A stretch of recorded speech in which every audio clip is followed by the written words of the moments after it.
Good, happy Thursday morning, everyone. I'm Riley King, and welcome to your news, weather, and traffic update right here on the Riley King Radio Network. Let's get started. First up, Londonderry Planning Board votes down retail rental development.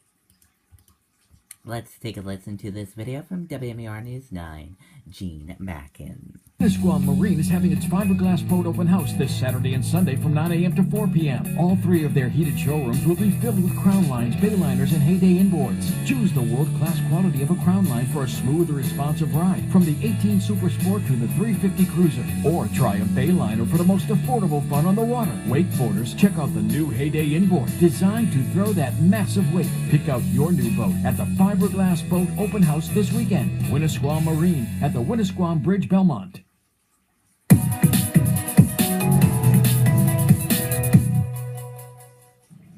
No. I'm going to change my vote no.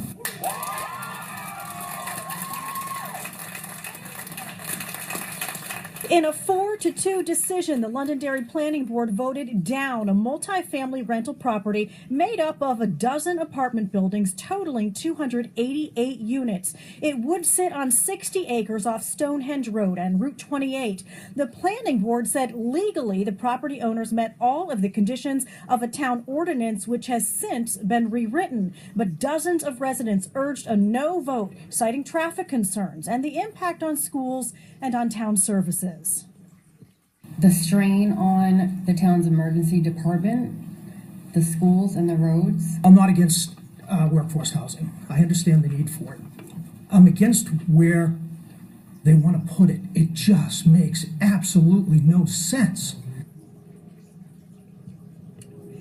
And tonight, the town attorney says there is now a good chance that the developers and the property owners can sue the town of Londonderry. We met with the developer just minutes ago, and he told us he was not ready to say what comes next.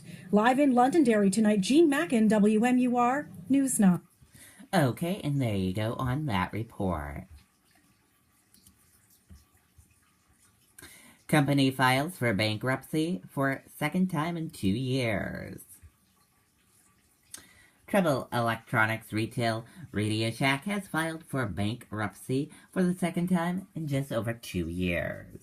The Fort Worth, Texas-based retailer filed its petition in bankruptcy court in Delaware on Wednesday. The company says it's closing about 200 stores and eventually operations on the remaining 1,300.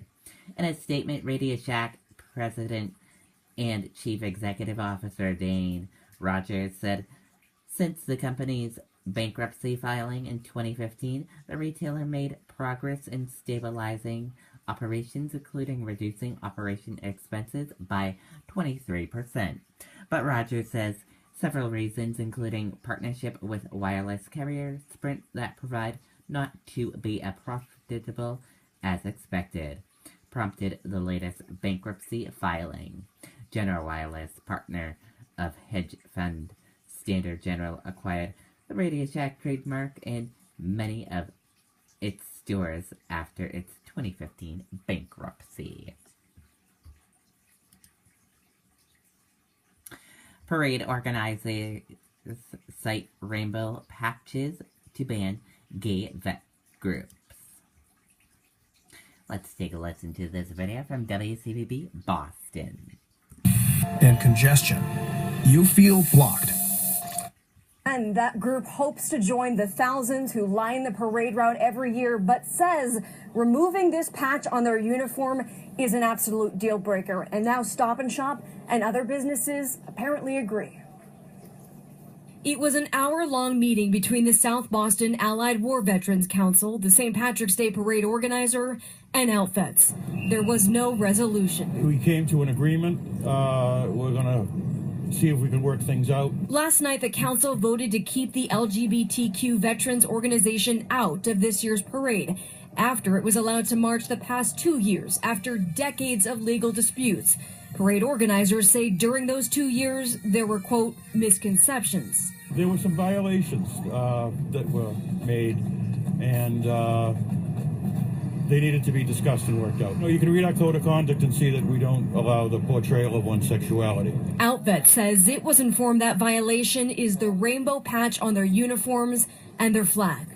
Every person who joins the military comes from somewhere else. White, black, Hispanic, Asian, male, female. This represents diversity and equality. We want to work things out. We want everyone in the parade. If they want me to change the logo, if they want me to change the identity of this organization to satisfy discrimination, absolutely not. Absolutely not.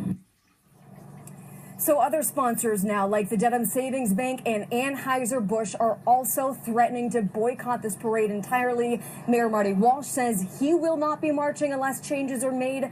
The parade organizers will meet on Friday to take another vote.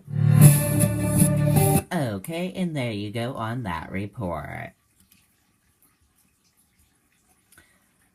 Arundel man found dead in home, wife unaccounted for. Let's take a listen to this video from WMTW News 8 in Maine. Tell your mother. Dad, it's fine. We have Allstate. And with Claim Rate Guard, they won't raise your rates just because of a claim. That's why you're my favorite. I know. It's good to be in good hands.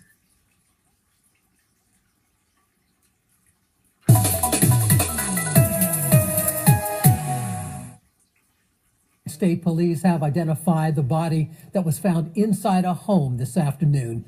Police say the body of 63-year-old Matthew Coito was found in the kitchen of his home on Campground Road. Police say Coito's body was found by a family member who was at the home to check on the couple they had not seen since or heard from since early last weekend. Coito's death is considered to be suspicious. Neighbors tell us they are shocked. Said quiet, usually it's a fairly quiet area, and most usually sees a traffic stop, but it's not really what I want to come home to in the evening. State police say Matthew Coito's wife, 65-year-old Sue Kim Coito, is currently unaccounted for. They say Kim suffers from Alzheimer's disease.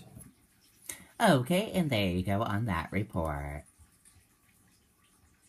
Oil spectrums gets burned in sell-off while oil industry more conservative on prices.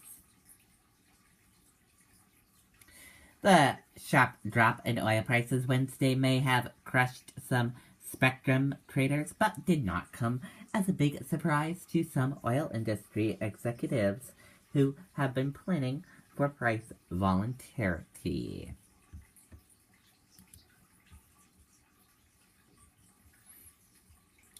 Senators seek Trump wiretap evidence from DOJ, FBI.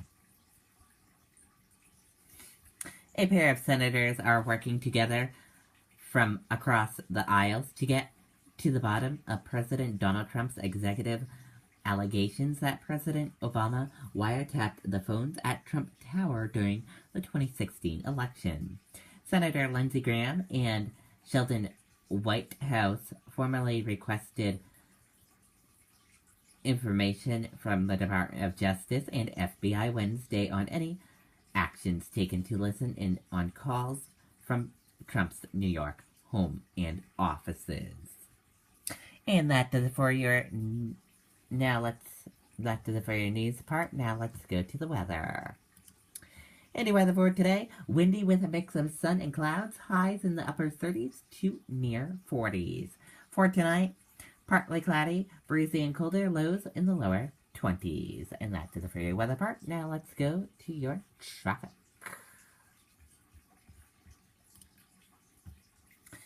And here's a quick check of your traffic right now. We're seeing a lot of green roadways.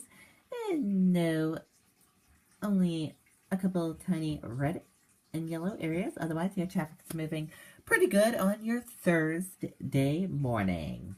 And that does for your news, weather, and traffic update right here on the Riley King Radio Network. I hope you all have a fantastic Thursday. Goodbye, everyone.